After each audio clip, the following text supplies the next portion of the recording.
Ladies, gentlemen, subscribers, likers, families, friends, people that don't subscribe and just come to watch the videos. Hi, how are you? Me, I am absolutely wonderful. I don't have any complaints, but I am 3 weeks post-op from my actual surgery, and I just had my 3 weeks post-op visit with my gynecologist. So I'm here to share some things with you. You're going to see me look at my notebook quite frequently because I took some notes. So, first things first, she looked at my incisions.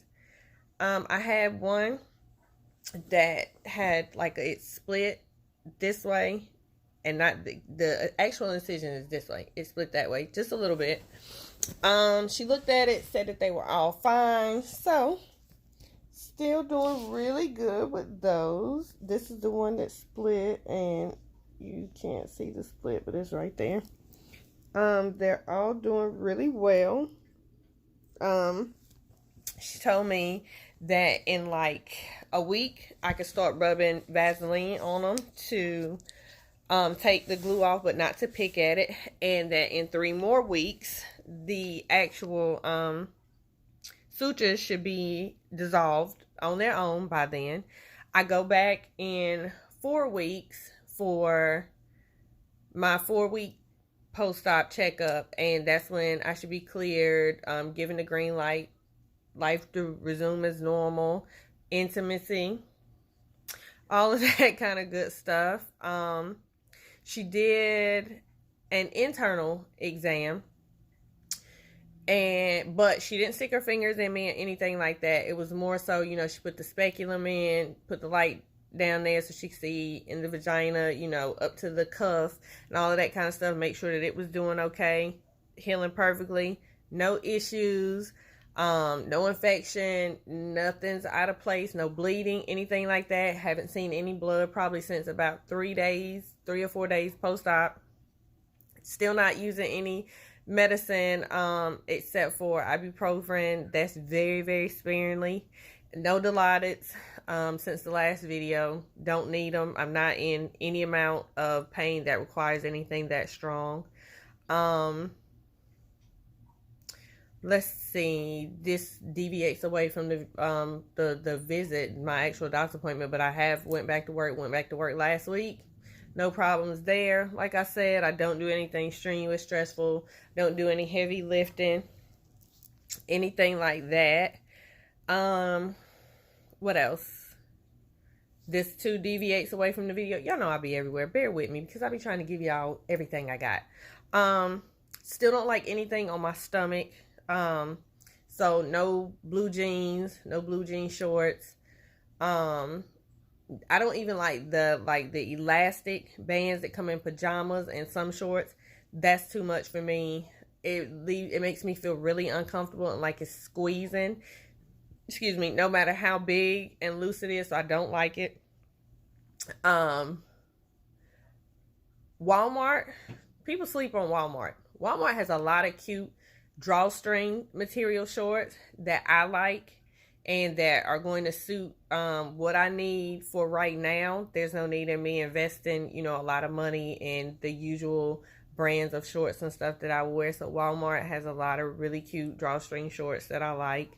So I've been wearing them. Judge me if you want to. Better yet, judge your mama. I've been wearing a lot of dresses, nice flowy things, that kind of stuff. So there's nothing on my stomach. I'm very spoiled by my C-pillow. Still choose to cocoon myself in that. It makes it really comfortable for me to sleep on my side still, but I am able to, semi-lay on my stomach at this point. Okay, now back to the appointment. So I did ask when would I have to have pap smears since I don't have a uterus and a cervix and all of that kind of stuff. Show me 5 years. Every 5 years. She said, of course, if I felt like I needed one, then of course schedule one, and that if my relationship status changed, to schedule one.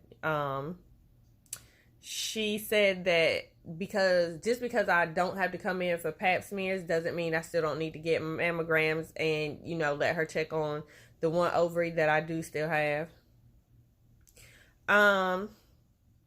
We talked about all of that kind of stuff. Like I said, pretty much, she said that everything looked good. I did ask about multivitamins. She said she doesn't have a particular vitamin that is like her go-to. And so I told her about the ones that I'm taking, which is what I'm holding up in the thumbnail. And the Nature's Bounty Women's Multivitamin Gummies. I like gummies for everything because I'm greedy and makes me feel like I'm eating candy. Whatever. She said that these were fine and that I needed to add in something else with vitamin D. So I'm going to go get some vitamin D pills. Maybe they have those in gummies too at Walmart. Whatever. Another story for another day. If I find them, I'll let you guys know. She said that nothing, in my pathology report made her feel like I needed, to come in more frequently for pap smears more than once every 5 years. And so the pathology report leads me into my next video. My next segue, or whatever you want to call it, where we're going to talk about what was found. Cancer-free. Thank God. No cancer, no abnormal cells, nothing for concern, came up, and what they dissected from the uterus and the cervix and all of that. But initially I thought that I had 3 fibroids. That is what was notated in the original documentation from when I had the ultrasound, like back in maybe February or March, to actually see what kind of surgery I was going to be able to have, because size and location depends on if you're gonna have to have laparoscopic, if they're gonna have to, how they're gonna cut you, if it's gonna be a total abdominal cut, which way they're gonna cut you. Mine was small enough to where obviously I was able to do robotic, laparoscopic, and everything was taken out vaginally. But according to the pathology report, I had multiple fibroids. It actually says multiple, more than 10, but I don't guess they counted how many. And they range in sizes from, I think it was like 0.1 centimeters or whatever to like 2.7, which if you put that in perspective of what you want to measure it to, it would be like Cheerios and cherries. But you think that that's small. You know what I'm saying? Like Cheerios are tiny and cherries, But if you think about when you put in perspective like where your uterus is and the actuality of how big it is, like having 10 cherries and whatever amount of Cheerios inside of it is very uncomfortable, and I could see how it would cause all of these problems. So yeah, more than 10. I did have all the different types of fibroids that you can have. I had all of those, the ones that grow inside of the uterus, the ones that grow in the muscular layer of the uterus, and it's 3 different kinds. I don't know all of them. I'm not a doctor. I'm just sharing some information. So that was that. What else? I'm looking at my little notebook. Once she done the exam, I did feel a little uncomfortable. Like, not cramps, anything like that, but you know how you ain't had nothing going on down there in a minute, and then this is, of course, just a gynecologist visit. Jesus Christ, I can't talk today. And so, a little uncomfortable, no bleeding, no blood, none of that, like I said. Just a little feeling, and she told me I would see some brown discharge after that, which I did. Nothing, significant or major. Nothing that like, a panty liner or something, couldn't take care of that. That's that. What else? Okay, so real quick, I'm just gonna talk about the importance of second opinions. How important it is to get a second, sometimes third, fourth, fifth opinion, whatever you feel is necessary. As women, We like to think that we know our bodies, and for the most part that we do. But in some aspects, we don't know what's normal and what's not. As I said in, several other videos, for a long time, I thought that my cycle was normal. I thought that the heavy bleeding and the cramping was normal. Took a long time for me to, realize that it wasn't. Something was wrong.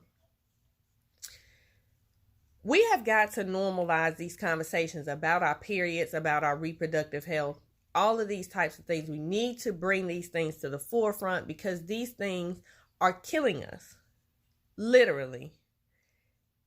And it's the lack of knowledge, the fact that nobody wants to talk about it, and that nobody validates how we feel or the things that we feel may be wrong. I told you about the incident I had with my previous gynecologist. Still lucky that I choose to even identify her as such. But I have another homegirl. I'm not going to mention her name, but she did give me permission to share her story. So for the past 2 years, I think she said 2 years, several different gynecologists. She's been to asking, if she's had fibroids. She's anemic, heavy periods, the cramps. She even talked about how back in October she had to go for a colonoscopy and had anal fissures and all of that kind of stuff, right? So she and I have been, talking a lot about my experiences and things of that nature. And so she decided to go and get another opinion. Lo and behold, she has 2 fibroids the size of grapefruits, and that's just what they see. And so how is anybody else missing something so significant? Like the size of grapefruits, 2 of them, and that's just what you see? That's amazing to me. And it goes into getting a second, third, fourth, fifth opinion. Sometimes that's something that we have to do. She was saying that her current doctor was saying that, the anal fissures were probably caused by the pressure of the fibroids, pressing down, causing all of that pressure. And I don't know if you know, what anal fissures are, but it's like, small tears around your anus. Very painful from what I've heard of, because I've had another friend that suffered from a condition, that exact condition, and very painful. Just a lot. So you compound having these anal fissures along with this bleeding and cramping and all of that. And I've told you guys some of the symptoms that I had as far as the cramping and feeling like you're in labor consecutively, continuously for days on end, the nausea, all of that is just, it's too much.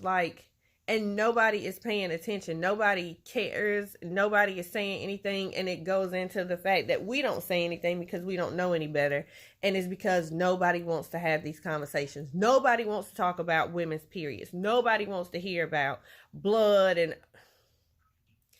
But if we don't talk about it, nothing's going to ever get done. That's why I very much want to normalize these types of conversations. I will get on camera and tell y'all my business about, how I bled like crazy, and post-op, how excited I was to finally poop. And I don't care, because it's for the greater good. That's how I feel about it. I feel like these conversations need to be had. And if somebody doesn't step up to have them, then what?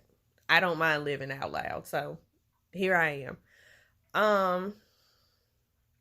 I hear so many men say, you've had periods for X amount of years, you should be used to it. And to you, sir, I say, shut up. Just hush. If you don't have a uterus, you don't have a vagina, you don't have anything that equates to you being a woman, you cannot tell me, your girlfriend, your sister, your daughter, no other woman, how they're supposed to feel having a period. Just knock it off. Just hush. It's okay to not say anything. It's bad to be loud and wrong. You can be loud or you can be wrong, but you certainly should not be both. Just hush. I just get so frustrated with people that are so opinionated and they know so little. Like, you can't tell me how I'm supposed to feel with my experience. I would not dare tell even my homegirl that just found out about her situation, well, girl, you shouldn't feel that. That's not my place. And as a person that has suffered through this condition and all, shut up, please. What else? Do I have anything else? I told you guys already about the phantom periods that I felt like I had my first one, and according to the calendar app, that's what the app that I used to track my cycle previously when things were normal, and it seems to have kind of like clicked up to what's going on now, because when I checked it, if I was still having a cycle, that it would have been on the past couple of days. And so that explains the nausea and the hormones and the night sweats that, you know, I have, because those are all typical period signs for me. Doesn't explain my cravings because I eat all the time anyway, but whatevs. Anything else I want to give you guys? Nope. I think I covered everything. I am gonna say this. When I was at my appointment, we did talk about the possibilities of what could have happened with my ovary, the one that was missing that I mentioned in several other videos, because hashtag where's my ovary, or maybe it should be like hashtag bring back my ovary, but then what would I do with it if they gave it back? Anyway, I'm going to do some more research on that. See, you know, if what she says makes any sense to me. I'm going to share that with you guys. I'm still also going to share how I feel about Black people's body parts getting missing, but we'll talk about that at another day. That's it. I guess that's all I got for you guys. Thank you so much for the love and support that I've gotten so far. Thank you so much to all of the women that still inbox, still, you know, message me and was like, hey girl, I appreciate your transparency. I appreciate, you know, you answering questions, you know, sharing your experience. I love you guys. You make me feel like that what I'm doing is so very worth it, even if, you know, it's only 3 or 4 people that watch a video. And if you 3 or 4 ladies or men go back and tell somebody, you know, and it makes you feel validated in your experience, then I'm doing exactly what I'm supposed to be doing. And I love you guys for it. Like, share, subscribe, questions, comments, critiques. But again, be very careful about the critiques because I'm very sensitive about my shit. Thank you so much. Anything else? You guys know to hit me up. I'm still working on the Facebook page. Give me a minute. I got a lot going on. We'll talk about that. Some other videos. I guess that's it. Thank you guys.